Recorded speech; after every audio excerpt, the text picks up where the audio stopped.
Le draft de loi de transition de juillet dernier. Bon, ils font à peu près la même longueur, enfin 88, 68 pages, on est à un quart près.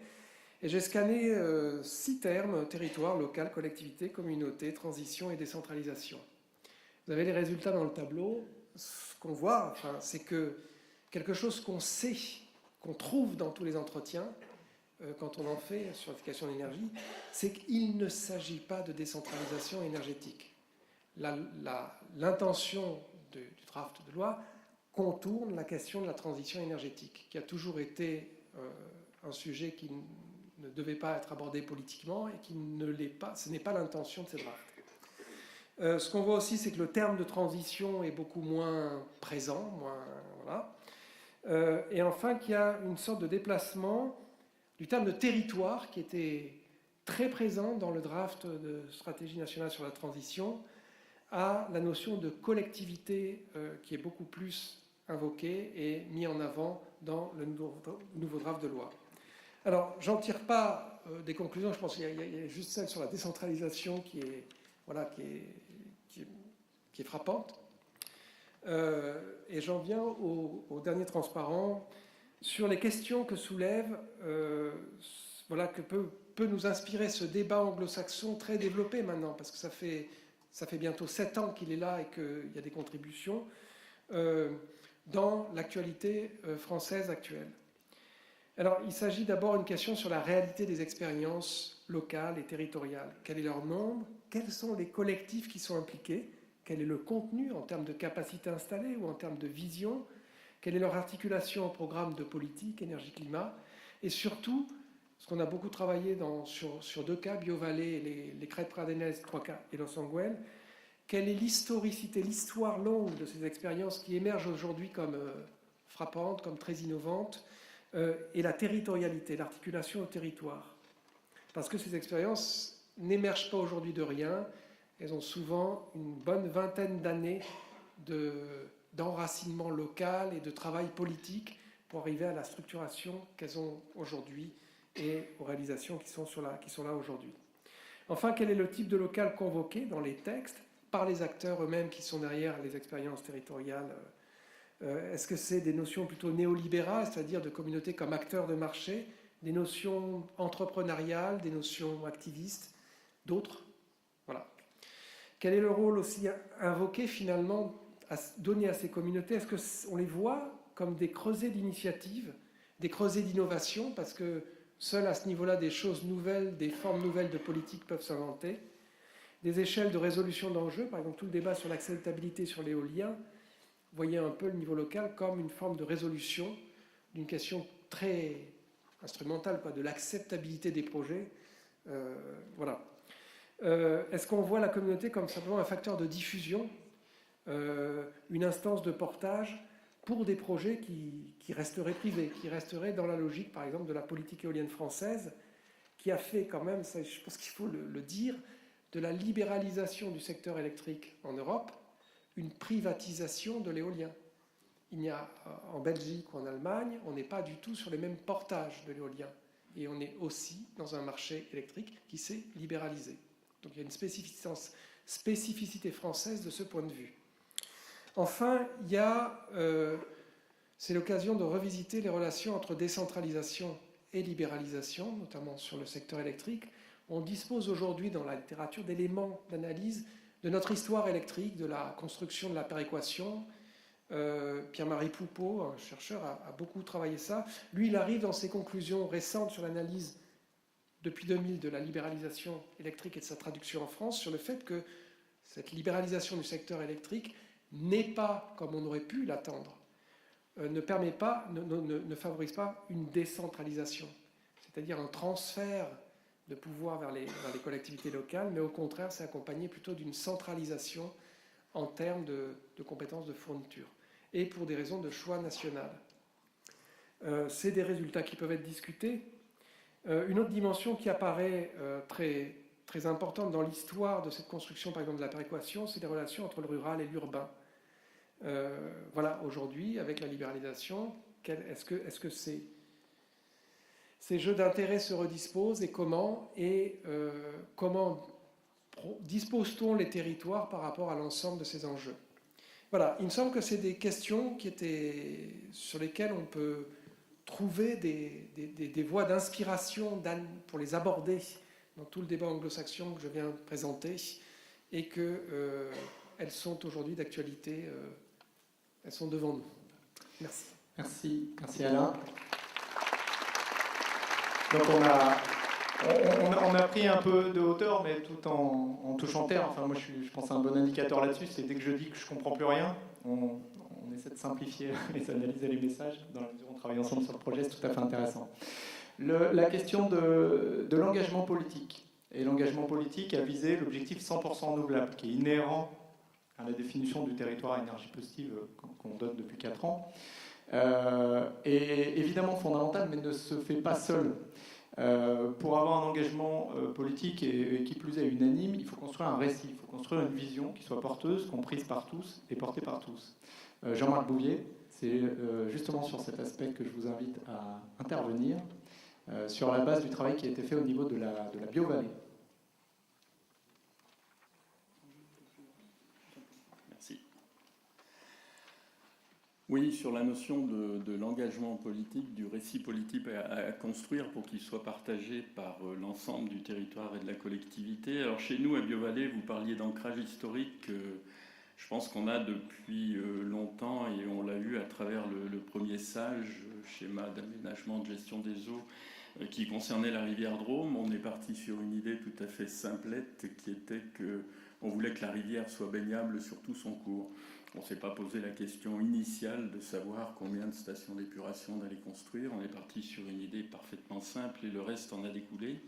Le projet Biovallée lui-même, ça s'est construit un peu de la même façon, c'est-à-dire que dans le cadre de la réponse à l'appel à projet de la région, on a souhaité définir un éco-territoire.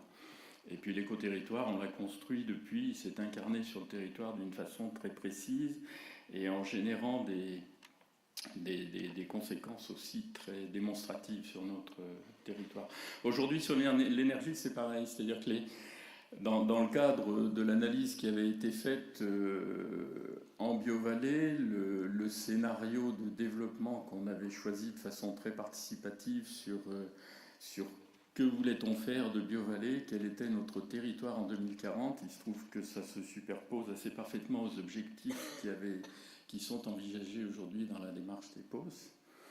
Et donc la question était de savoir comment on allait faire participer l'ensemble de notre petit monde politique, des associations, de la société civile, des citoyens à ce projet-là pour qu'il y ait une adhésion optimale. Et donc on est parti sur le récit suivant. On aurait pu parler, production de CO2, les gaz à effet de serre, des aggravations catastrophiques qui sont aujourd'hui objectivées. On aurait pu parler du dérèglement climatique. On sait aujourd'hui que dans Biovallée, on n'est plus sous un climat continental, mais sous un climat méditerranéen. Ça s'est passé très rapidement dans les 15-20 ans qui viennent. Et donc, territoire rural, ça veut dire territoire très, très dépendant au niveau de la culture en particulier. On a chez nous une dimension agricole forte, et donc un territoire qui, par conséquent, est d'autant plus sensible aux évolutions climatiques à attendre et qui en devient vulnérable. Il faut qu'on se pose cette question-là. On aurait pu parler du droit à l'énergie aussi, du fait que la précarité énergétique n'est pas recevable, qu'on parle de droit au logement, à la santé, et le droit à l'énergie est à traiter de la même façon. On aurait pu parler des conséquences à ne rien faire. Alors j'y repensais à propos de l'introduction de notre collègue de Cluny, là, qui dit que aujourd'hui, il y a un comparatif à faire entre le déficit et la facture énergétique. Alors c'est vrai qu'il y a un effet de ciseau qui ne fait que se creuser au fil du temps, et que l'effort à faire pour corriger le tir sera de plus en plus conséquent. On perd en plus là-dessus le bénéfice de ce qu'on aurait pu gagner à faire de façon précoce. Quand je vois les quantités fabuleuses de panneaux photovoltaïques déployés par nos collègues allemands, quand on sait en plus que c'est eux qui produisent les panneaux, quoi. C'est que du bonheur. Et chez eux, donc, la comparaison facture énergétique et excédent demande à être réfléchie. On aurait pu parler de tout ça, mais on a fait le choix définitif de ne pas le faire, de façon à ne pas avoir arrivé tous les clivages qui apparaissent systématiquement dans ce cas-là. La notion de transition, chacun la traite un peu à l'aune de son champ d'horizon, et c'est, vous le savez, pas facile.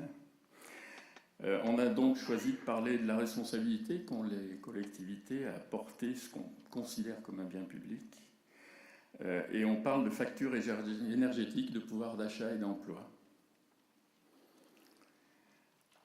Le constat, c'est qu'on a une facture qui s'alourdit de façon dramatique et régulière.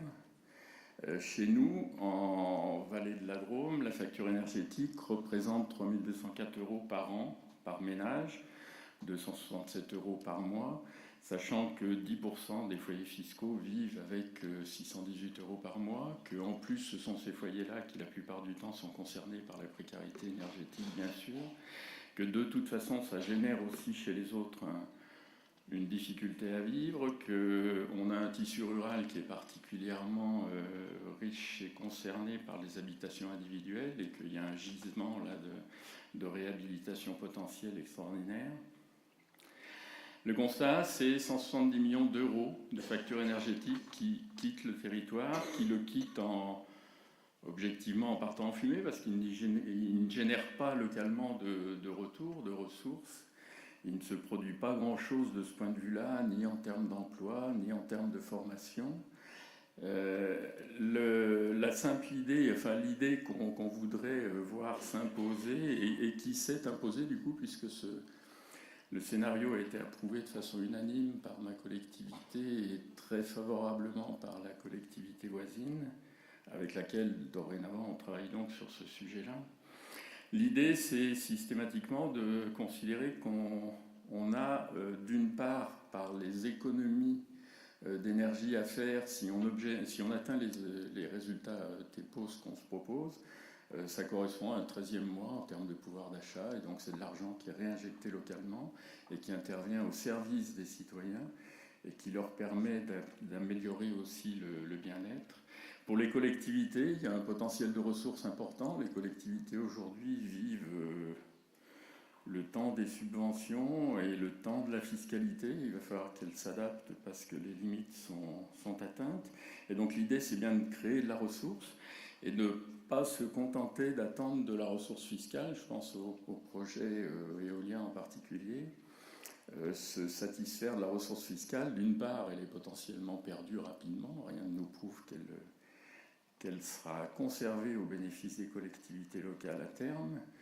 Et d'autre part, il est beaucoup plus rassurant d'investir et effectivement d'être présent au capital de ces sociétés qui développent de façon à se garantir des dividendes a posteriori.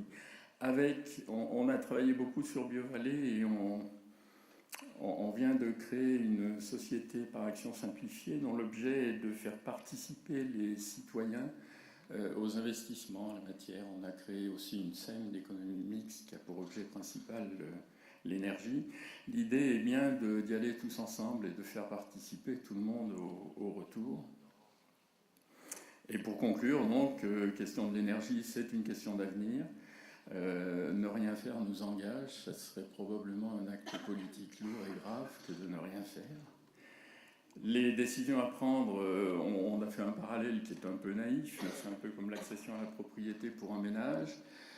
Soit on continue à terme à dépenser un loyer à fond perdu, soit on se pose un jour la question d'acheter parce qu'on est à maturité pour le faire, avec l'avantage qu'on crée du patrimoine, qu'on assure notre avenir et qu'on crée un patrimoine qui en plus est accessible à la génération suivante. Et enfin, l'engagement proposé constitue un escalier vertueux, c'est-à-dire que chaque collectivité ira à son rythme, en fonction de ses moyens, mais que chaque fois qu'on dégage des recettes supplémentaires, par définition, on se dégage des moyens supplémentaires pour aller un peu plus loin. Voilà, donc l'idée reste celle de la résilience, c'est-à-dire comment un groupe d'individus est en situation de transformer un problème en solution potentielle. Merci beaucoup. Message très positif.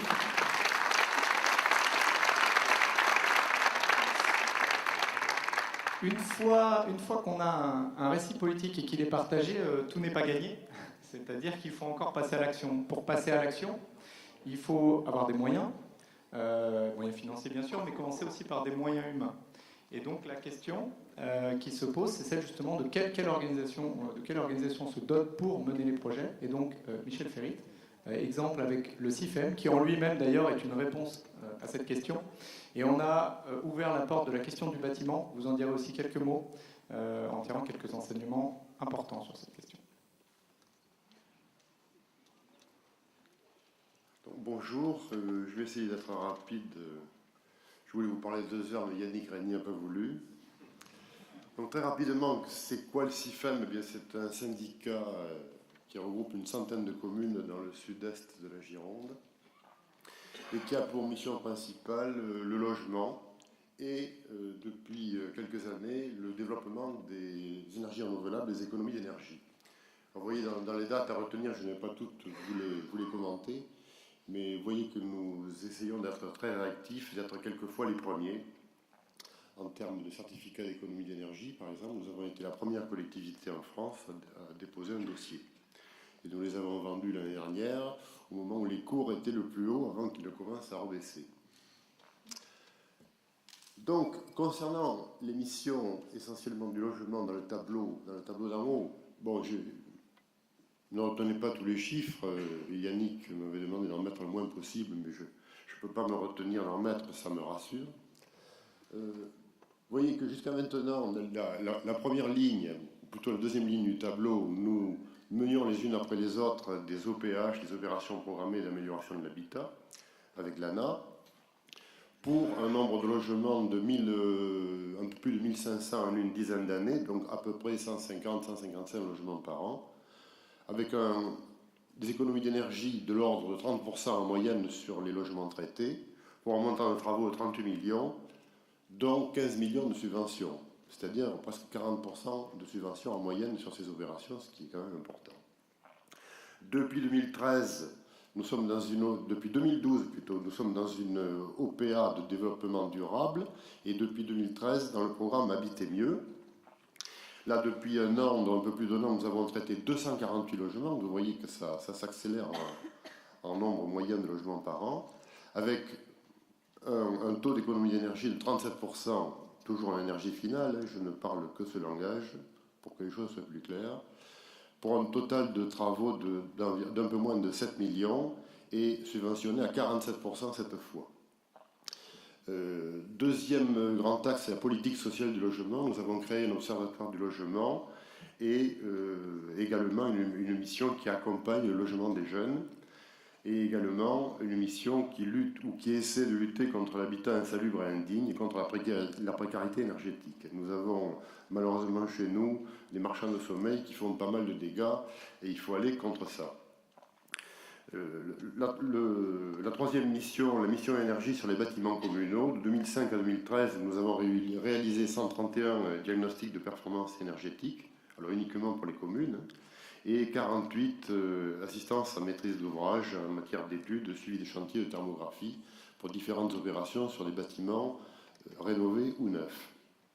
Le quatrième point, la mission de développement des ENR, essentiellement pour le moment en matière de bois énergie. Nous avons installé depuis quelques années 5 réseaux de chaleur à bois. Alors, depuis les études de préfaisabilité, l'AMO et le soutien à l'exploitation, je l'ai mis en rouge parce que ça c'est quelque chose d'absolument essentiel mais de très lourd. Nous accompagnons quasiment au jour le jour les techniciens et les élus des communes qui ont installé des réseaux de chaleur. Nous consommons à peu près 2300 tonnes de bois déchiqueté par an pour nos 5 réseaux et nous chauffons un peu plus de 60 000 m². Concernant toujours le bois énergie, nous avons développé évidemment en même temps une filière locale d'approvisionnement avec les